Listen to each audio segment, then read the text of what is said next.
Good morning, friends, and welcome to my channel.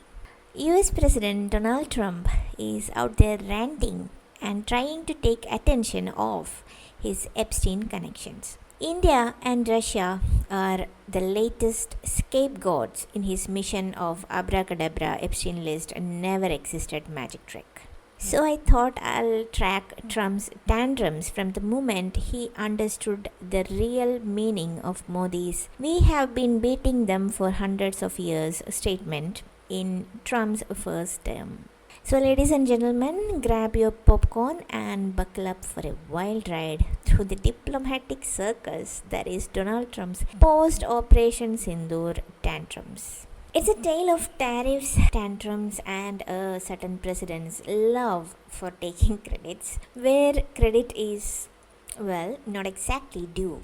Let's dive into the comedy gold that has been spilling out of Trump's mouth since India's Operation Sindoor that sent Pakistan's military into a tizzy and left the US scratching its head over a trade deal that is about as real as a unicorn in a business suit. Operation Sindoor, for those who missed the memo, was India's audacious air assault in May 2025, targeting 9 terror camps in Pakistan and POK as well as its military installations after the April 22nd Pahalgam terror attack that killed 26 civilians, particularly targeting Hindu civilians. The Indian Air Force, armed with supersonic BrahMos missile, didn't just hit the bullseye, they obliterated it. Pakistan's Noor Khan base smacked so hard it is still in an ICU, according to Prime Minister Modi. Pakistan's Deputy PM Ishaq Dar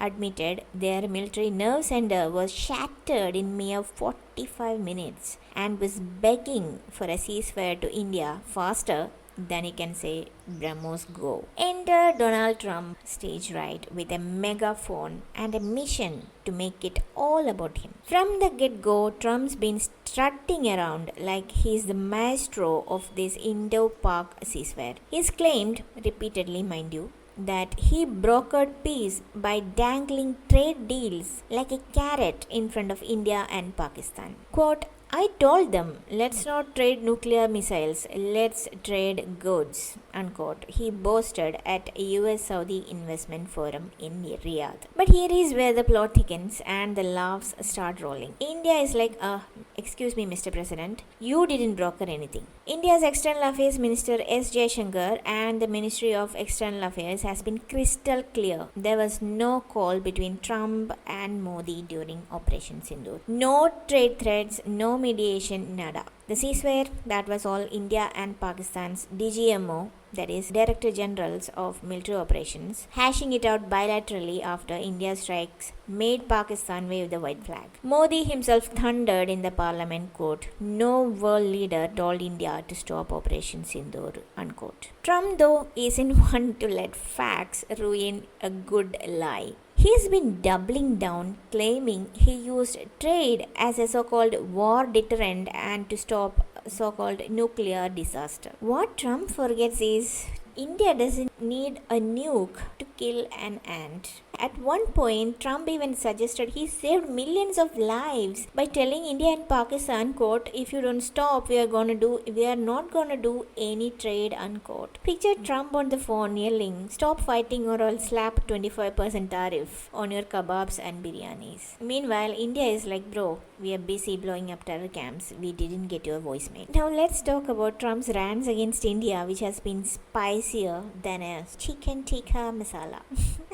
After Op Sindoor, Trump started griping about India's so-called strenuous and obnoxious non-monetary trade barriers. He's been whining louder than a toddler who dropped his ice cream, especially after India didn't roll over and sign a trade deal on his terms. In July 2025, he slapped a 25% tariff on Indian imports, completely undercutting his own narrative that he used trade promises to broker peace. It's like saying, I gave you candy to behave, but now I'm taking it back and grounding you. Classic Trump logic. Build a wall, then complain it's too high to climb. He's been cozying up to Pakistan, promising to develop their so-called massive oil reserves, which we all know doesn't exist. Pakistan's military, still licking its wounds from India's BrahMos barrage, must be thrilled to have Trump as their hype man. But India is not impressed. Modi's government has been clear. Pakistan is a terror exporter and India is not falling for their beggars with bombs routine. Defense Minister Rajnath Singh even called the IAEA oversight on Pakistan's nuclear arsenal post-Operation Sindhu because apparently their missiles are less reliable than a knockoff Rolex. Now, Trump's trade deal dreams are still uninked and unraveling faster than a cheap sweater. He has been throwing shades after shades at India, calling its economy dead alongside Russia's and ranting about tariffs like they are his love language. Meanwhile, India is negotiating like a boss, taking notes from Japan, the EU, South Korea, who all played Trump's tariff game with billion-dollar investment pledges and not going through with it. India's Commerce Minister Piyush Goyal is gearing up for talks, but don't expect India to budge on agriculture or dairy just to make Trump happy. It's like India saying, you want a deal? Bring something better than a MAGA hat and a handshake. The real kicker though, Trump's own team is tripping over his narrative. US Secretary of State Marco Rubio and Vice President J.D. Vance were out there saying there was no mediation, only for Trump to keep on insisting he was the peacekeeper. Even the White House Nobel Peace Prize pitch for Trump based on his alleged role in Indo-Pak ceasefire got a cold shoulder from India. India simply said, take your questions to White House, said MEA spokesperson Ranveer Jaiswal. Ouch, that's a diplomatic shade colder than a Himalayan winter, especially when we consider how Gandhian India's MEO diplomats are. And let's not forget Pakistan's reaction to this all. After India's BrahMos missiles turned their air bases into scrapyards, Pakistan's advisor Malik Ahmad Khan admitted they had just 30 seconds to react before their military's nerve center was lost. Pakistan's PM Shahbaz Sharif tried to save face with a visit to the battered Noor Khan base, but netizens called it a TikTok war PR stunt. Trump, meanwhile, is out there acting like he's Pakistan's BFF, praising their great leaders and suggesting they all go out for a nice dinner together. India, on the other hand, is having none of it. National Security Advisor Ajit Doval threw down the gauntlet, challenging Pakistan to show proof of any damage to Indian assets during the conflict. Spoiler, they couldn't. Modi has been hammering home about Operation Sindoor and India's bold strike,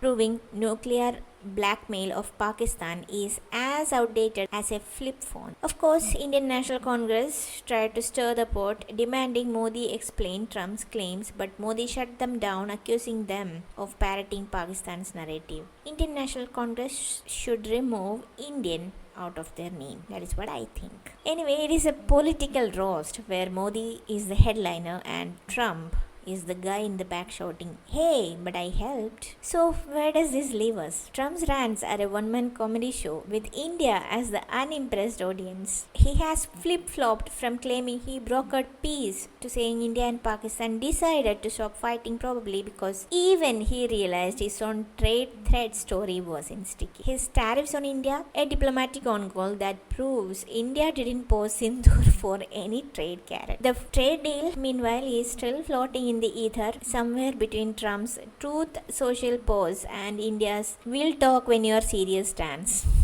Trump's antics, rants, bows, and all have turned this geopolitical drama into a sitcom, with India playing the straight man and Pakistan as the flustered sidekick. So, let's raise a glass to Operation Sindoor, where India showed the world that when it comes to terrorism, they won't negotiate with trade deals or tantrums. And to Trump, well, keep tweeting, sir. It is the best free entertainment we all have got. Hopefully, all of you are having a wonderful weekend. Take care and bye.